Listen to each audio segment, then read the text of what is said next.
The 2024 racing season is off and running for Supercross and Motocross competition in the USA, as top athletes in the Super Motocross World Championship circuit are already battling it out for race wins and championships. 2024 also marks the 6th year of the Supercross Futures program and the 4th year of scouting Moto Combines, where up-and-coming amateur racers can test their skills on the big tracks. This year, the programs together, along with the SMX World All-Stars race, form the SMX Next series. Since their inception, these programs have been designed to help bridge the gap between amateur and professional racing, while also putting future stars of the sport in front of more eyeballs of the industry and fans alike. As these programs continue to grow, so do the athletes that have already come through the system. Take, for example, the first ever winner of the 250 Futures Championship held at the Monster Energy Cup in 2019. To many, Jet Lawrence was a relative unknown who dazzled with a 1-1 performance as a 16-year-old under the lights in Las Vegas. His first taste at success on the big stage certainly laid preview to what we would see for years to come. But fast forward to 2024, and there are even more fresh graduates turning heads. When the Scouting Moto Combine debuted in 2021, Ryder DiFrancesco swept both the East and West rounds in Indiana and California. DiFrancesco then went on to win 4 of the 7 Supercross Futures events he competed in before turning pro last year. Even with one of the most dominating amateur careers to back him up, DiFrancesco still learned a ton from those experiences. Yeah, the first year I raced combines and futures, I was glad that I wasn't stepping into the big ranks yet. Just those first 2 rounds that I did of futures, just learning how the track is, how tight it is. The tough blocks make it a lot tighter than what the test tracks feel like. So just stepping into that, and it helps a bunch. And then the combines, just seeing how the day goes and how long the motos really are and how hard they are, it puts it in perspective, and just helps out a bunch. It's not just the winners of these races that benefit, though. Thanks to training sessions throughout the day with coaches and industry personnel, there's a lot to learn. Hunter Yoder only raced 1 Scouting Moto Combine before going pro, finishing 3rd at the 2021 West Scouting Moto Combine. Taking that experience with him through a trying early part of his career, Yoder is now finding consistent success as a professional. I think what they're doing is great with the Combine and the Futures series.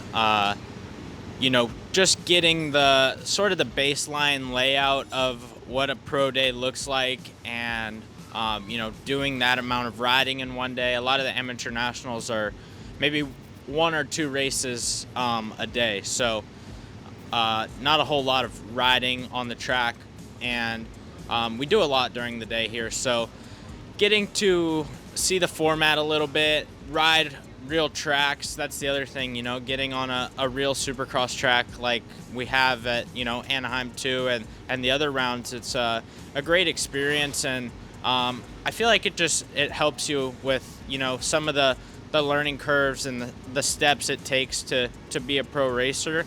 And overall, just the benefits you get from racing it are exponential. And I think if you have the opportunity to do it, that everyone should do a few of them, because I think it's great for our sport. Talon Hawkins was the flip side to Yoder in that he only had 1 go at a Supercross Futures event at Anaheim 2 in 2023 before he was thrust onto the pro scene just 7 days later at the Houston Supercross.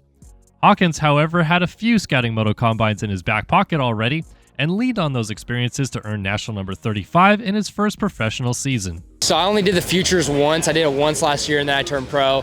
I did a few of the Combines, and honestly, I think it's a really good way to get our feet wet and get us ready for the pros, because last year I kind of got thrown in, but I really feel like that helped prepare me a little bit. We do the same similar schedules, racing it, and as far as Futures, we're racing in the same stadium. It really prepares us, so I'm glad they're doing that. The names going through these programs continue to grow year after year. For example, Hayden Deegan had a similar situation to Hawkins, where he raced at Anaheim 2 Futures last year before turning pro the very next week. 9 months later, he was the inaugural 250 Super Motocross World Champion. Or you have Deegan's teammate, Daxton Bennick, who continued on with Supercross Futures in 2023, winning 2 events along the way. When he made his Supercross debut in Detroit 2 weeks ago, he landed on the podium in his first ever try. Being able to see what a professional racetrack is like through a full day is huge for these riders in understanding what to expect heading into the pro ranks. really nothing compares to going all out for 35 minutes and racing against the top guys in our sport. I think it's mostly just all mental, but I think the future and the combine can get your mentality ready, and I think that's just what the big thing is with that is it's just learning steps, and I think that's what our sport needed. Loretta's obviously it's a really gnarly track, and I think the motos are 20 minutes there, so that's sort of like a pro national, but not quite. And I think a lot of races don't quite hit the mark with that.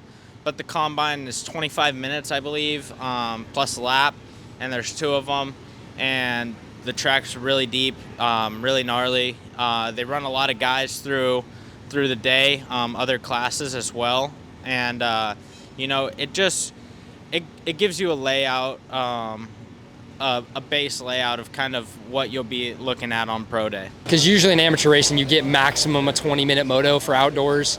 It's not really even close to a 35-minute moto that in the pros. Like at the same intensity, there's a fraction of as many fast guys in amateurs. Like to do the combine, pretty much everybody's a fast dude. About top 10 can win it. So it's a good preparation for sure to be able to ride with a bunch of fast guys. As mentioned, Supercross Futures and Scouting Moto Combines are designed to be longer formats with nearly full-length motos. Beyond the factory teams supporting top-level amateurs, this format is also a way of showing lesser-supported upcoming athletes what it will take to be ready. Through help with coaching with former pros and insights from industry personnel, they get hands-on experience about racing on the professional level that simply can't be taught by just doing local motos. And as the pros ahead of them who have already gone through the program would say, these events are can't-miss opportunities if you get the chance. Do as many as you can. They're pretty special, and I wish everyone had the opportunity to do them, but I think I was lucky enough to think I did the first one ever, and then I did the first ever future. So I raced as many as I possibly could just to get ready, and you can never race too many of them. I would say do as many as you can. If you can only do one, then it's better than 0. But if you can do all the ones they offer, then I think it's the more you'll learn a lot more. So you see a lot of guys like Casey Cochran who are doing all of them. Beaumare did a lot of them, and you see where he's at now, and Deegan and Bennick. So all these upcoming guys are doing them for a reason, and it's obviously working out a lot. I think if you want to take it far in your career in motocross, I think you should try to do the combines and the futures, just to what's going to be better preparation than riding the same track as the pros. One round of Supercross Futures has already been completed in 2024, where GasGas's Cole Davies stunned Monster Energy Star Racing Yamaha's Gavin Towers for a big win in Anaheim. The next time we'll see the future of the sport is at Daytona in 2 weeks' time. To many, these names aren't the stars they tune in to see just yet, but pay attention, because the next Jet Lawrence is likely sitting on the gate at these events, eager to learn for themselves what professional Supercross and Motocross is really all about.